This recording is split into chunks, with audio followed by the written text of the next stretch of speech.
Bienvenue sur la chaîne de William Davrec.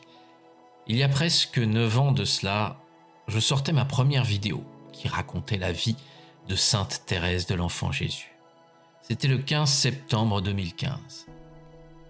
Cette vidéo a beaucoup vieilli et je me suis dit qu'il était normal de faire honneur à cette très grande sainte en réalisant quelque chose de plus riche afin de témoigner de sa vie qui est si inspirante face aux difficultés de notre existence. Bien sûr, il est impossible en une seule vidéo de tout raconter à propos de Sainte Thérèse. Certains seront peut-être mécontents qu'il manque des passages ou des paroles qu'ils affectionnent. Toutefois, la vidéo étant assez longue, je vous invite à la regarder en plusieurs fois afin d'apprécier au mieux la grandeur de cette sainte surnommée la Petite Thérèse. Sa vie est si riche, si intense. Depuis toutes ces années où je vous présente la vie des saintes et des saints et aussi des grands êtres spirituels, j'ai remarqué que bien souvent, durant leur existence physique, ils n'étaient pas toujours très connus. Ou alors, localement, mais ça n'allait pas forcément plus loin. En revanche, après leur mort, il semble que leur histoire ne faiblissait pas et qu'avec le temps, ils devenaient de plus en plus connus et ainsi leur vie inspirait un nombre toujours plus grand de fidèles. Contrairement à des chanteurs, des acteurs ou des sportifs adulés de leur vivant qui tombaient dans l'oubli dès que leur éphémère gloire s'envolait. Ça vient du fait que les saints cherchent avant tout à être estimés par Dieu, alors que les autres cherchent l'estime des humains. Et la preuve est bien que ce qui traverse le temps, c'est avant tout l'estime du monde céleste. Thérèse, de son vivant, était connue d'une centaine d'individus, tout au plus. Aujourd'hui, ce sont des millions de personnes qui s'inspirent de sa vie et de son amour.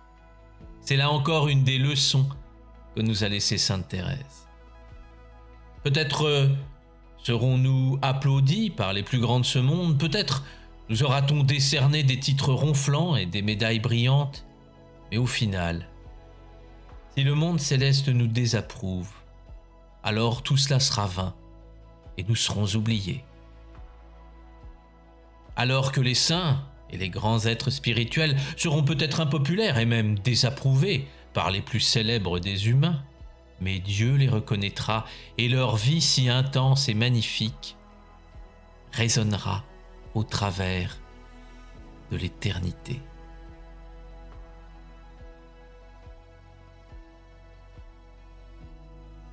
Avant de vous parler de Thérèse, il me faut vous présenter ses parents, Louis Martin et Zélie Guérin. Ils nous offrent déjà une leçon magnifique. En effet, alors que de nos jours, nul ne sait comment vraiment éduquer les enfants, Louis et Zélie nous ont rappelé que c'est avant la naissance que tout commence, avant même que l'enfant ne soit là. Avant que tout ne soit sous la lumière, il faut tout préparer dans le secret, dans l'ombre. Et cette phase est capitale.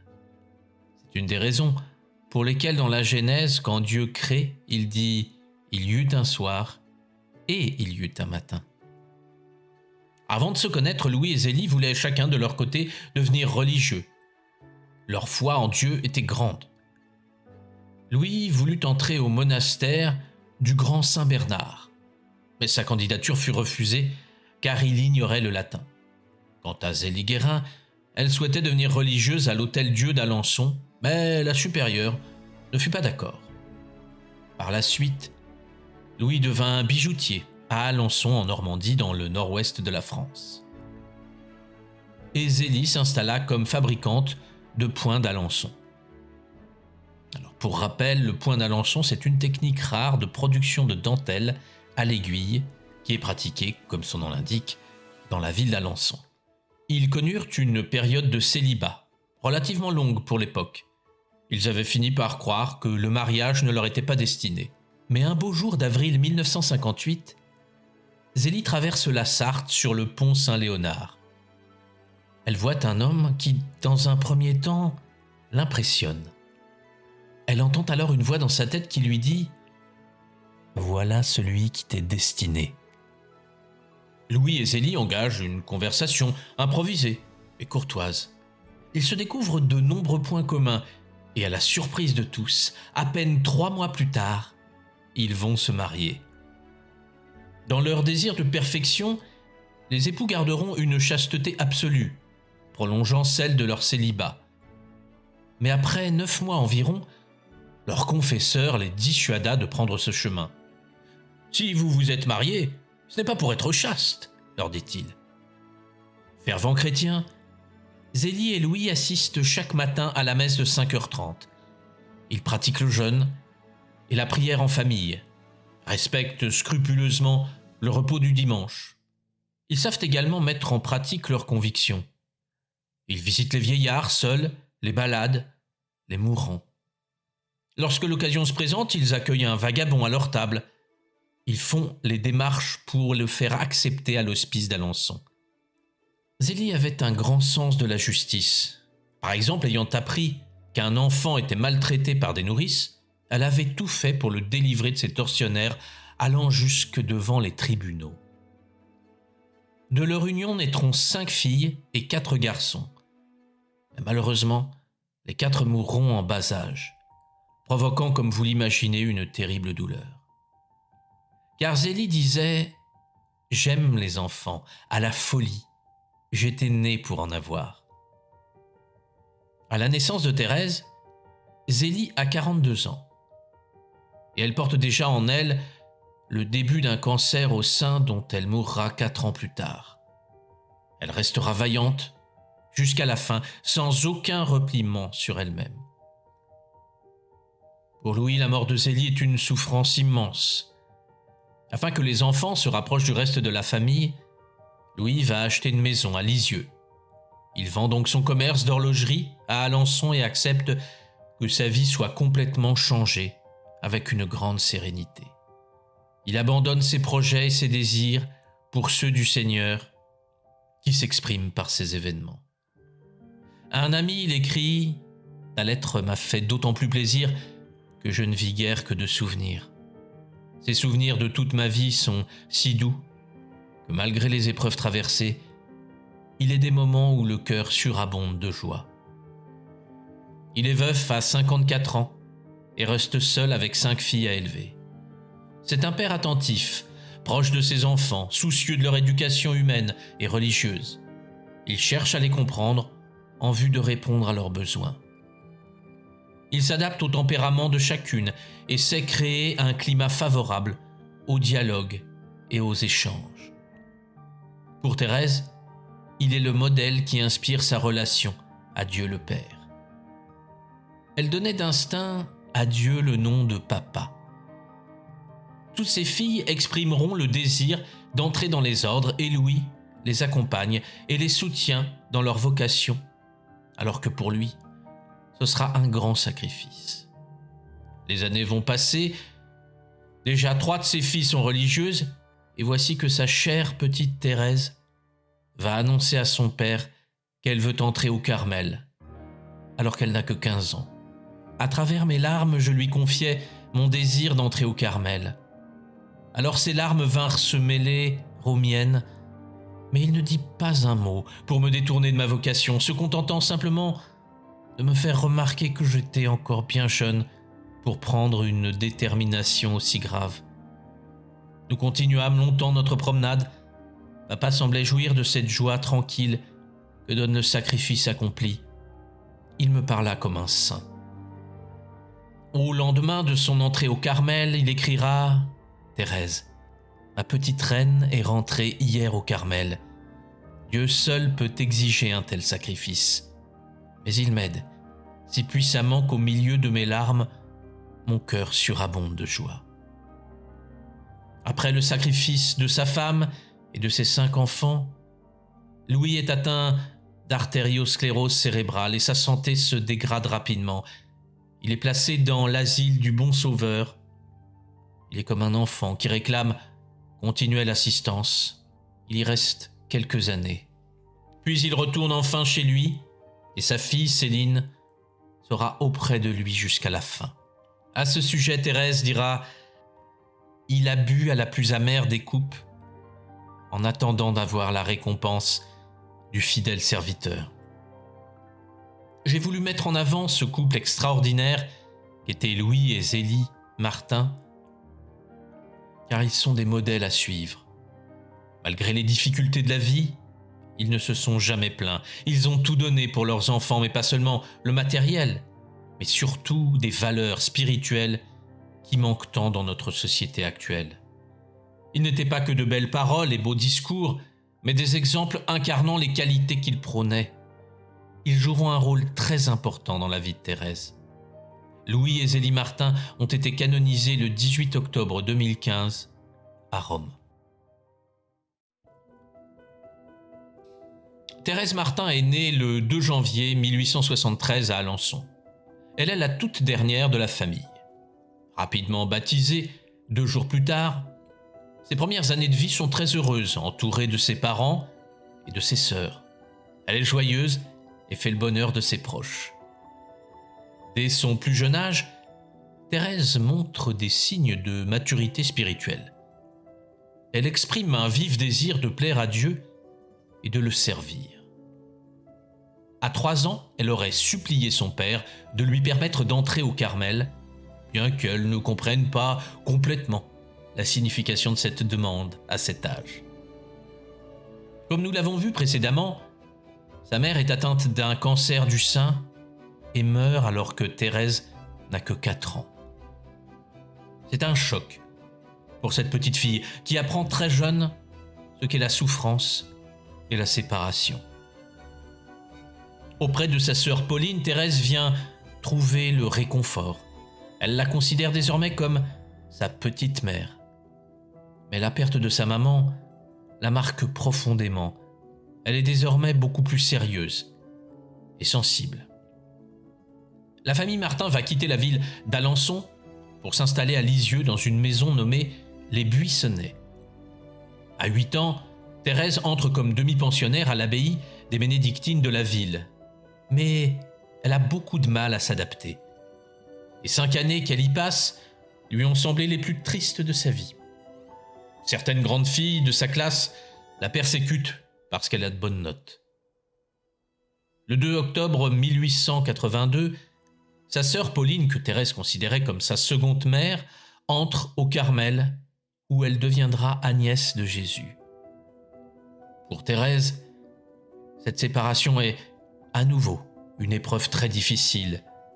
Le départ de sa sœur la plonge dans une détresse profonde et à partir de là, elle est prise de maux de tête continuels. Elle est de plus en plus sensible et pleure très souvent pour rien. En se rendant compte de cela, elle pleure d'avoir pleuré. Toutes ces souffrances ont un impact sur sa santé physique et mentale. Elle tombe malade, devient anorexique. Elle a même des hallucinations. La médecine ne sait que faire pour cette pauvre enfant. Alors toute la famille prie pour sa guérison, et notamment Notre-Dame des Victoires. Mais alors que la situation semble désespérée, et que certains commencent à se faire à l'idée que Thérèse ne vivra plus longtemps, il va se produire quelque chose d'exceptionnel.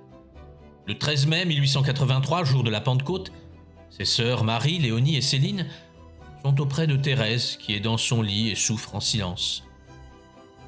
Elle prie, toutes avec foi pour sa guérison, et se tourne alors vers la statue de la Vierge placée près du lit de Thérèse.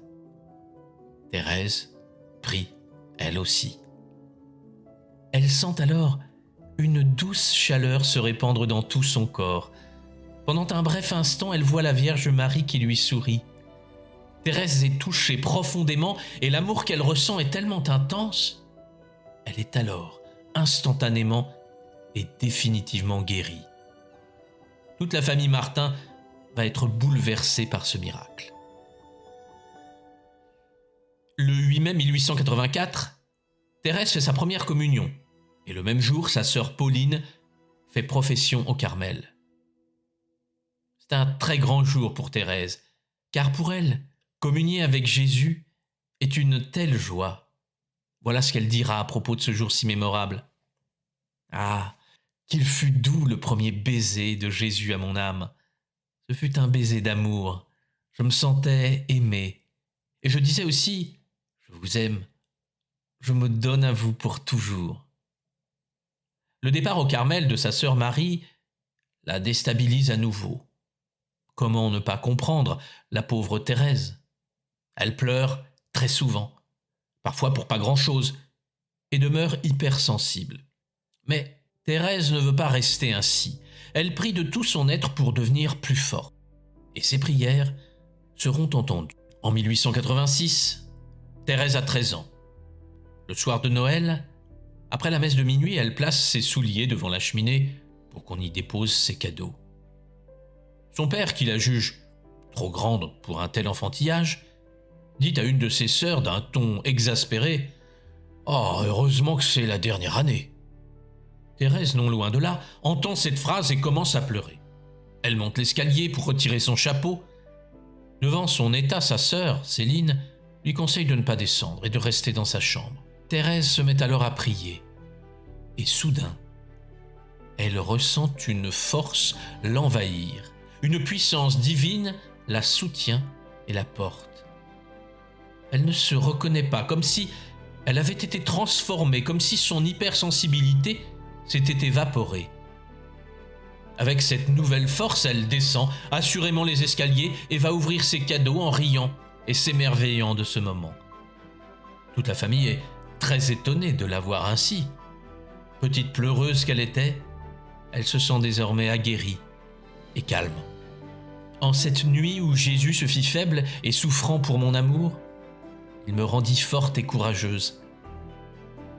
Je sentis en un mot la charité entrer dans mon cœur, le besoin de m'oublier pour faire plaisir, et depuis lors, je fus heureuse.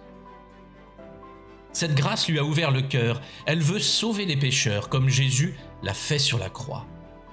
Thérèse a 14 ans et demi et sait que sa vocation est d'aimer Jésus et le faire aimer.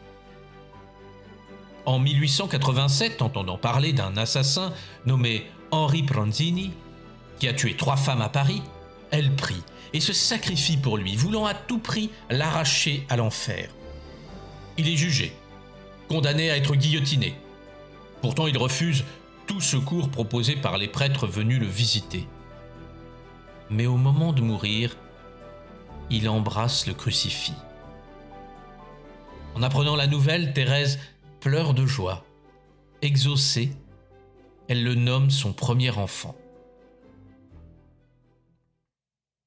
Le 29 mai 1887, dimanche de la Pentecôte, Thérèse, alors encore âgée de 15 ans, explique à son père qu'elle souhaite entrer au Carmel.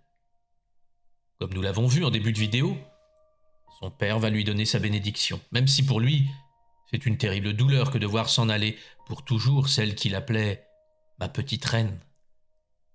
Son oncle, en revanche, n'est pas du tout d'accord. Alors Thérèse décide d'aller voir le supérieur du Carmel. Ce dernier est totalement opposé à l'entrée au Carmel d'une fille si jeune qui, de plus, a été très malade. Mais Thérèse est déterminée. Elle sait que c'est sur ce chemin qu'elle doit avancer. Alors elle se rend chez son évêque à Bayeux. Et pour paraître plus âgée, elle relève ses cheveux en chignon. L'évêque, monseigneur Hugonin, n'est pas contre. Mais elle est encore trop jeune. Alors il lui demande d'attendre encore quelques années. Mais Thérèse sent au plus profond d'elle-même qu'elle doit entrer au Carmel. Alors elle réfléchit. Si l'évêque a refusé sa demande, il ne reste qu'une seule solution. Demander au pape lui-même. Cette idée prend forme petit à petit dans son esprit. Et à peine un mois plus tard, en novembre 1887, Louis Martin, avec ses filles, Céline et Thérèse, s'inscrit à un pèlerinage à destination de Rome organisé par le diocèse de Coutances et Avranches. Thérèse ne se cache pas de son intention. Aussi lui enjoint-on de tenir sa langue. Alors qu'elle est dans l'antichambre de la salle d'audience, on lui répète encore de ne rien demander au pape. Thérèse approche alors de Léon XIII, et lorsque vient son tour de baiser la main du souverain pontife, elle ne lâche pas sa main et commence à plaider sa cause.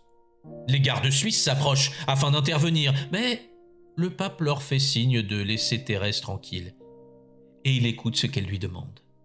« Très saint Père, je souhaite plus que tout entrer au Carmel afin d'honorer Dieu Mes supérieurs s'y opposent. Je vous en prie, plaidez en ma faveur. Mais Léon XIII ne lui donne pas la réponse qu'elle espérait. Eh bien, mon enfant, faites ce que les supérieurs vous diront. En voyant le visage de Thérèse se couvrant de tristesse, le pape ajoute « Allons, allons, vous entrerez si le bon Dieu le veut. » Pendant son séjour en Italie, Thérèse s'aperçoit qu'en dehors de leur sublime vocation, les prêtres sont loin d'être parfaits.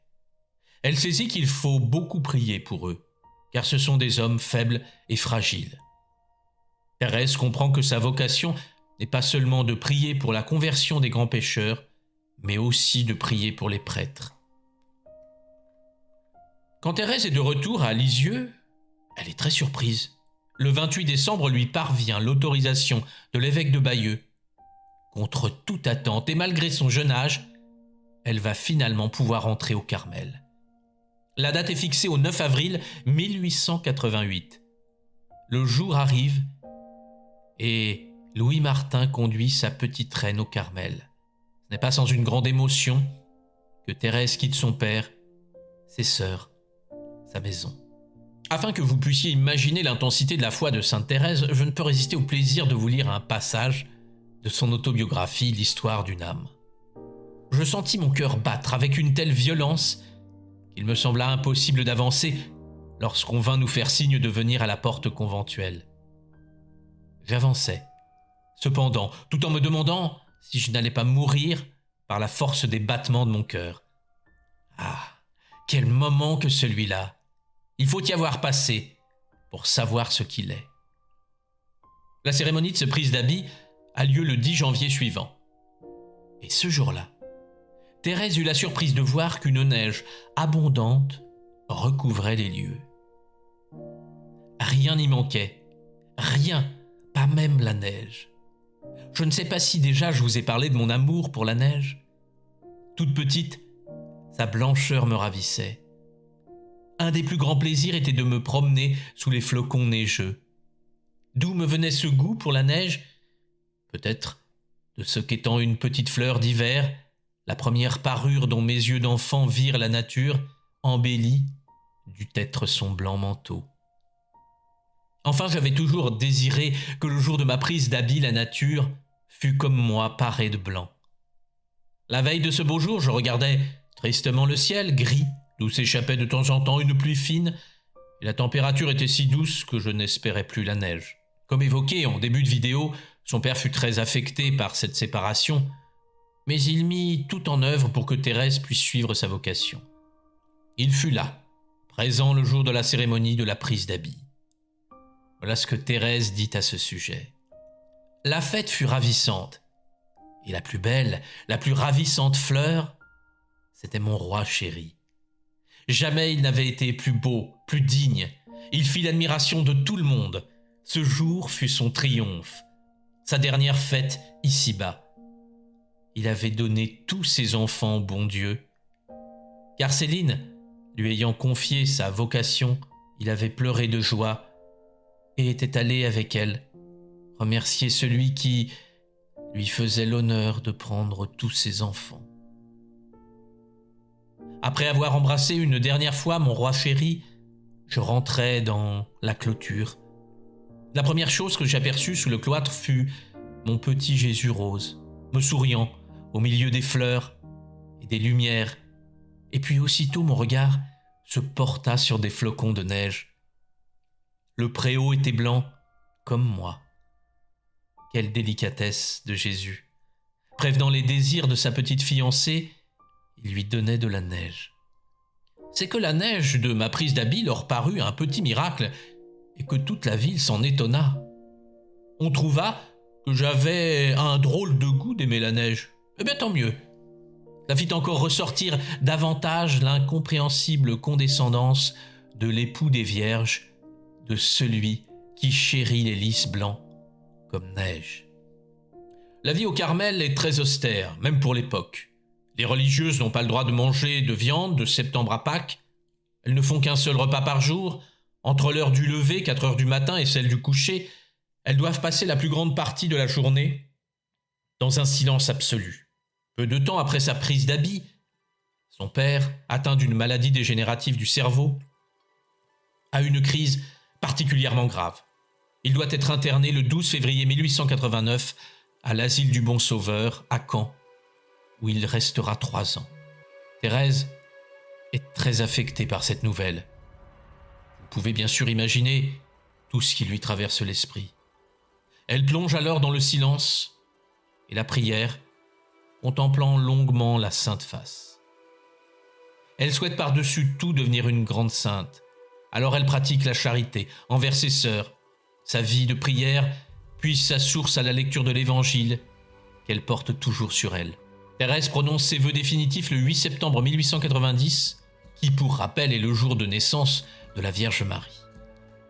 À 17 ans, elle prend alors le nom de Sœur Thérèse de l'Enfant Jésus de la Sainte Face. Sa prise de voile noir a lieu quelques jours plus tard, le 24 septembre. Le 29 juillet 1894, son père décède. Cette nouvelle attriste profondément Thérèse et sa famille. Céline, sa sœur qui s'occupait de lui, entre au Carmel de Lisieux le 14 septembre suivant. Elle apporte avec elle son appareil photo, grâce auquel nous connaissons aujourd'hui si bien le visage de Thérèse.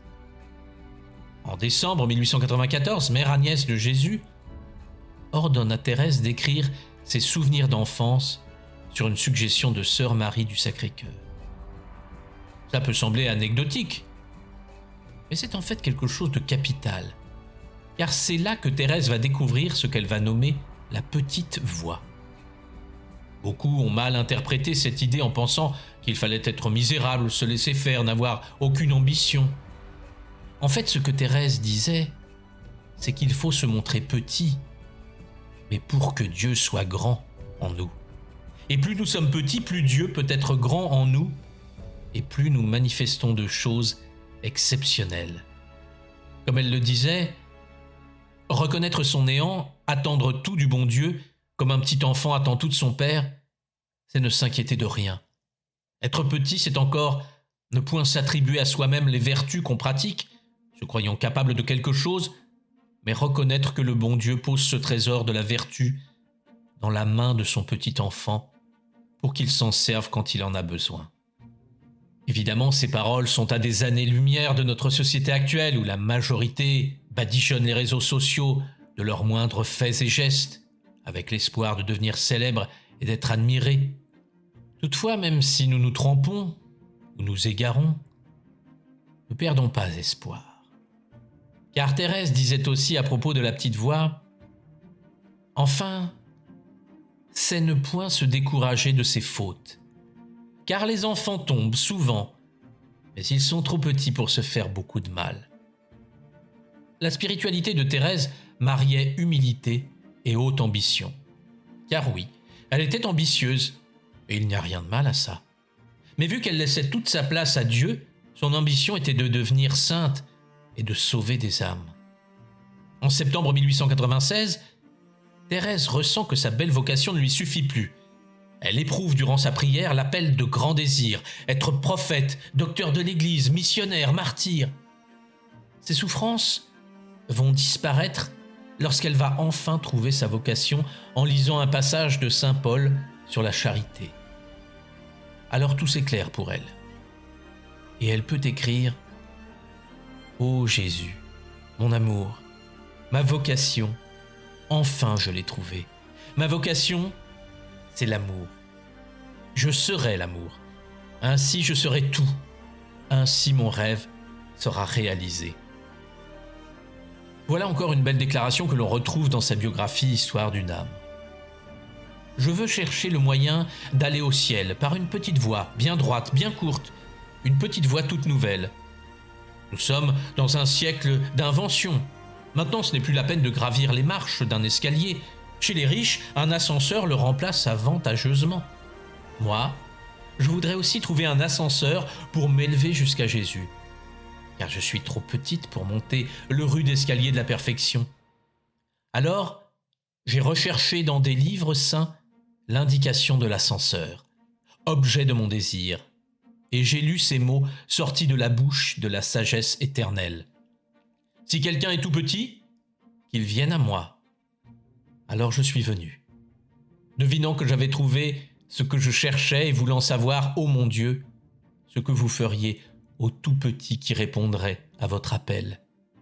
J'ai continué mes recherches et voici ce que j'ai trouvé. Comme une mère caresse son enfant, ainsi je vous consolerai, je vous porterai sur mon sein, je vous balancerai sur mes genoux. Ah, jamais paroles plus tendres, plus mélodieuses ne sont venues réjouir mon âme. L'ascenseur qui doit m'élever jusqu'au ciel, ce sont vos bras, ô Jésus.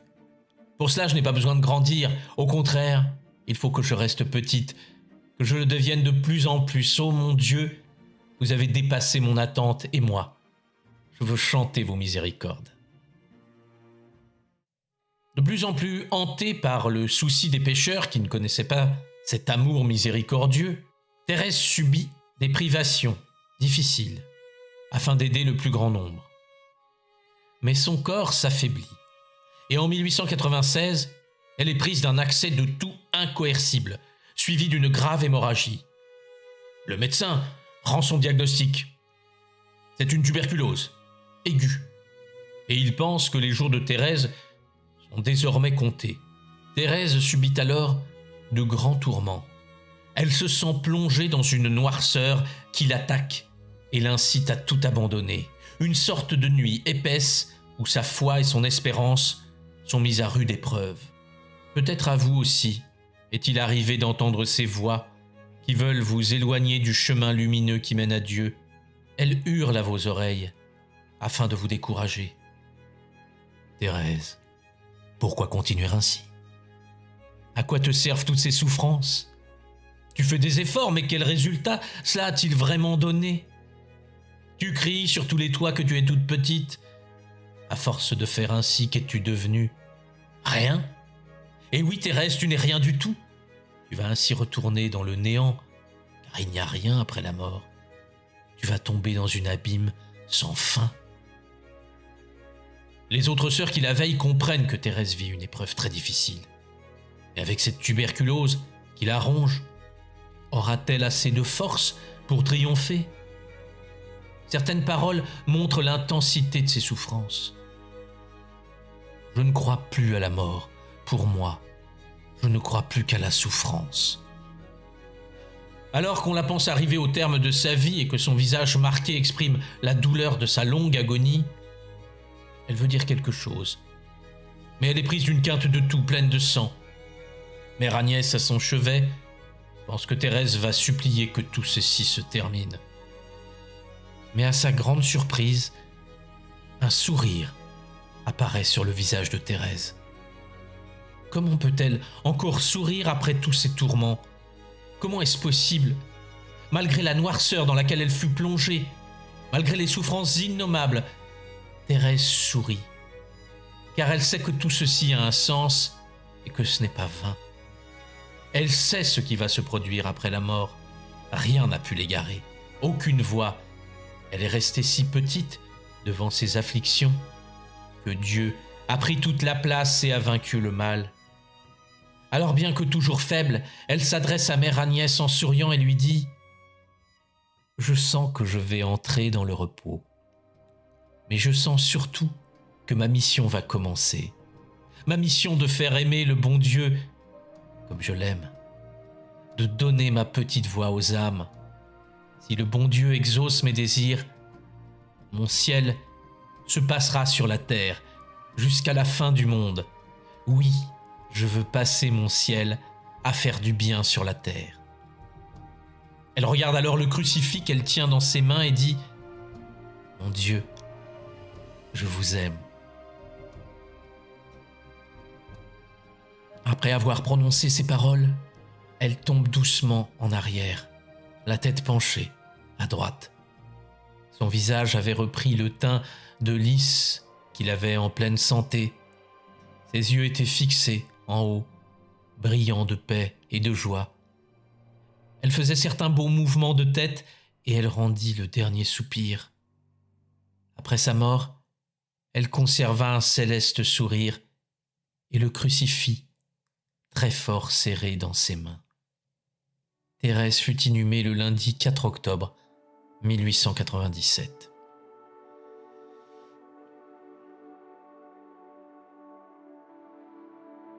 Un peu plus d'un an après sa mort, paraissait un livre composé à partir de ses écrits. L'histoire d'une âme. À Lisieux, tous ceux qui avaient travaillé à cette publication pensaient avoir achevé leur devoir et que le livre intéresserait sûrement une petite minorité. Mais aussitôt après l'envoi des livres, les premiers retours sont très enthousiastes. Le 2 avril 1899, la première édition était épuisée. En mai, la réédition est effectuée à 4000 exemplaires. À peine 5 mois plus tard, la deuxième édition est aussi écoulée. La demande est tellement importante que le livre a quasiment été réédité tous les ans jusqu'à sa béatification. Et on compte 46 éditions jusqu'en 1955.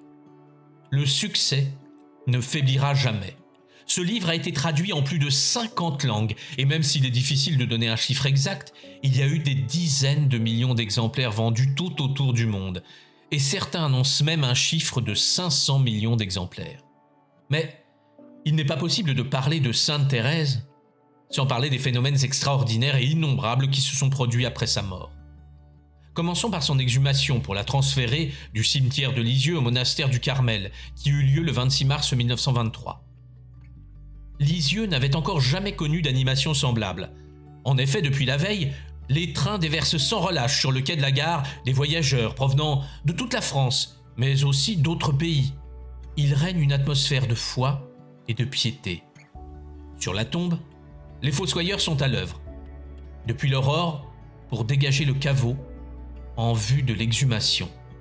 Pendant qu'ils creusent, au cours de la matinée, voici qu'on amène une petite voiture d'infirme. C'est une fillette de 12 ans atteinte du mal de Pott, que ses parents ont transportée exprès d'Angers pour ce jour unique afin d'implorer sa guérison.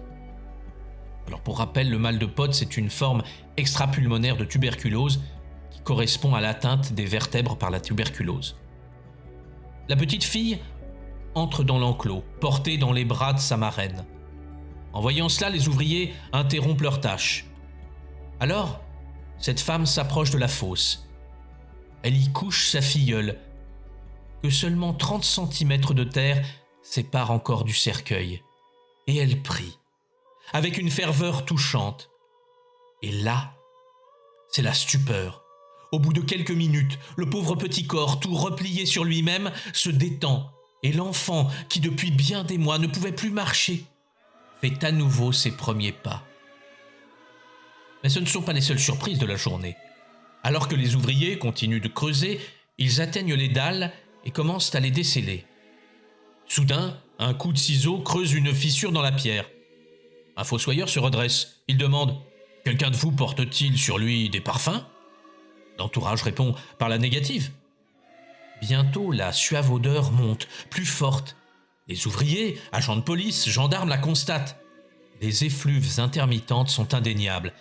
C'est une odeur très caractérisée de rose fraîche. Comment un tel miracle est-il possible ?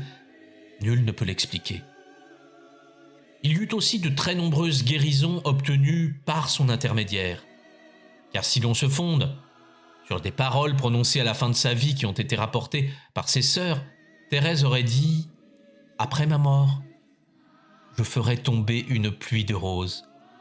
Je reviendrai. » Sainte Thérèse a toujours affirmé vouloir sauver des âmes, et c'est par cette qualité d'intercesseur que vont se produire bien des guérisons inexpliquées. Je vais vous raconter les plus célèbres qui ont été retenues pour sa béatification et sa canonisation. Nous sommes le 26 mai 1908, lorsqu'une petite fille âgée de 4 ans nommée Reine Fouquet se rend avec sa famille sur la tombe de Thérèse. Elle est atteinte d'une cécité reconnue incurable par les médecins. Après être revenue de leur pèlerinage, la fillette a une forte crise de douleur, puis elle regarde fixement quelque chose en souriant. Elle s'endort alors paisiblement. À son réveil, Reine Fouquet peut voir à nouveau. La fillette dira « J'ai vu la petite Thérèse, là, tout près de mon lit.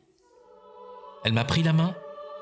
Elle riait, elle était belle, Elle avait un voile et s'était tout allumé autour de sa tête. Les jours suivants, un médecin délivrera un certificat attestant de la guérison totale de Reine Fouquet. Charles Hahn est un jeune séminariste originaire de Lisieux. En 1906, il est atteint d'une tuberculose pulmonaire. Son médecin lui donne rapidement un diagnostic défavorable. Et le jeune futur prêtre se prépare à la mort. Pris d'un sursaut d'espoir, il décide cependant d'adresser à Sainte Thérèse 2 neuvaines. Et c'est alors que sa santé se rétablit presque immédiatement. Le médecin est sans voix. Une radiographie montre cependant que la tuberculose s'en est définitivement allée. Sœur Louise est novice au couvent des Filles de la Croix à Ustariltz, une commune française située dans l'ouest du département des Pyrénées-Atlantiques. Elle est prise régulièrement de violents vomissements. La jeune femme réalise des examens médicaux qui constatent un ulcère à l'estomac. Après plusieurs mois passés à l'infirmerie, Sœur Louise se sent suffisamment remise.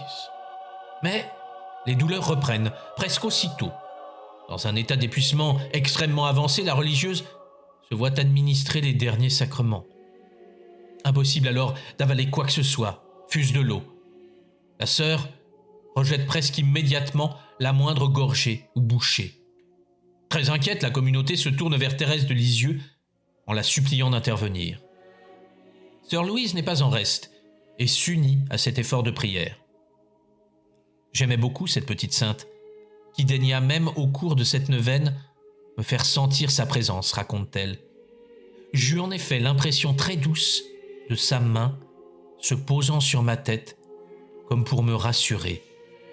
Et pendant 3 jours, un parfum mystérieux que les sœurs n'expliquaient pas se répandit dans la chambre que j'occupais, affirme Louise. La guérison est toutefois loin d'être acquise. Cette fois-ci, Thérèse prend son temps, si bien que Louise renonce à la guérison et invoque simplement la sainte pour obtenir réconfort et assistance.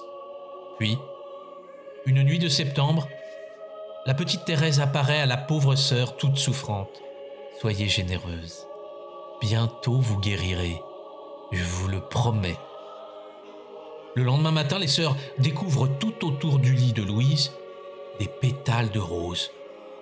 Quelques jours plus tard, sœur Louise se réveille, totalement guérie, sans douleur ni symptômes. Et pour finir, voilà un miracle incroyable qui a fait l'objet d'une enquête très méticuleuse de la part de l'Église. Il se situe dans la région des Pouilles, en Italie. Mère Maria Carmela du cœur de Jésus est très inquiète des dettes de son Carmel, qu'elle ne parvient pas à couvrir, manquant de fonds. Alors qu'elle est souffrante, Sainte Thérèse lui apparaît dans un songe, la réconfortant et lui parlant avec une grande douceur. « Regarde, le Seigneur se sert aussi bien des habitants du ciel que de ceux de la terre, » lui dit la sainte. « Voilà 500 lyres avec lesquels tu paieras la dette de ta communauté. » La prieuse se réveille, et ses filles, la voyant souffrante, veulent alors appeler le médecin. Pour éviter cela, je leur dis que j'étais sous l'impression d'un rêve qui m'avait un peu ébranlé. Et je leur racontais avec simplicité, explique dans une lettre Mère Maria Carmela à Mère Agnès, supérieure du Carmel de Lisieux. Ces 2 religieuses voulaient ensuite que j'aille ouvrir le coffret. Mais je leur répondis qu'il ne fallait pas croire aux rêves, que c'était même un péché. Finalement, vu leur insistance, je le fis, mais uniquement pour leur complaire. J'allais autour, j'ouvris le coffre, et là, je trouvais réellement le billet miraculeux de 500 lyres. Ce miracle fit de Gallipoli un lieu de pèlerinage et plus encore, un véritable lieu de rayonnement de la spiritualité et de la dévotion à Thérèse de Lisieux en Italie. Il y aurait encore tant à dire à propos de cette sainte. Malgré la longueur de la vidéo, j'ai l'impression que d'avoir effleuré sa vie et son œuvre. Heureusement, il existe de très nombreux livres à son sujet. Je vous en ai laissé une sélection en description. Comme je l'évoquais en début de vidéo, ceux qui cherchent la gloire humaine tombent bien souvent dans l'oubli, alors que ceux qui cherchent la gloire divine ne sont pas souvent connus de leur vivant, mais leur vie, sainte, résonne au travers de l'éternité. Lors des funérailles de Thérèse, il n'y avait guère que 30 personnes au cimetière de Lisieux. À sa canonisation, à Saint-Pierre de Rome, il y en aura 500 000 le 17 mai 1925. La vie de Sainte Thérèse est un exemple à suivre. Elle peut nous inspirer lors des vicissitudes de notre vie.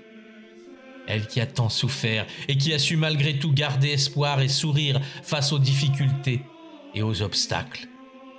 Sa petite voix, ce chemin de la vraie humilité qui laisse toute place à Dieu, est un enseignement qui a encore bien des secrets à nous révéler. Je vous souhaite le meilleur.